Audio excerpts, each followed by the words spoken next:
আজকের করলা ভাজিটা একটু অন্যরকম স্টাইলে করা হয়েছে এবং মজাও হয়েছিল। তো হ্যালো, আসসালামু আলাইকুম, সবাই আশা করছি ভালো আছেন। Welcome to our page Aladdin and Genie.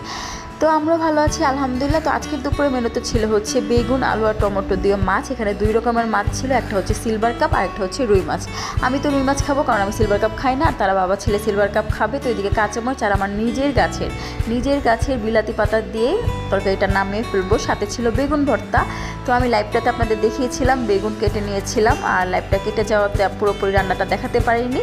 তো যারা যারা লাইভটা দেখেছেন তারা দেখেছেনই। আমি বেগুন ভর্তা করবো বলেছিলাম, বেগুনটা সরিষার তেল দিয়ে মেখে তারপরে গ্যাসের চুলায় পুড়ে নিয়েছি। তারপর নর্মাল ভর্তার মতো এই যে পেঁয়াজ, শুকনো মরিচ, তারপর একটু পাতা দিয়ে সরিষার তেলে ভালো করে মেখে নিয়েছি। আর সাথে ছিল হচ্ছে অন্যরকম করলা ভাজি, মানে সবুজ সবুজ করলা ভাজি, যেটাতে আমি কিছুই দিইনি, খালি রসুন আর হচ্ছে আপনার কাঁচা মরিচ দিয়ে একটু বেশি করে তেল দিয়ে ভেজে নিয়েছি। আর ভালোই লেগেছে গরম ভাত দিয়ে। তো এই তো এগুলোই ছিল আজকে দুপুরের মেনু। সবাই ভালো থাকবেন, আল্লাহ হাফেজ।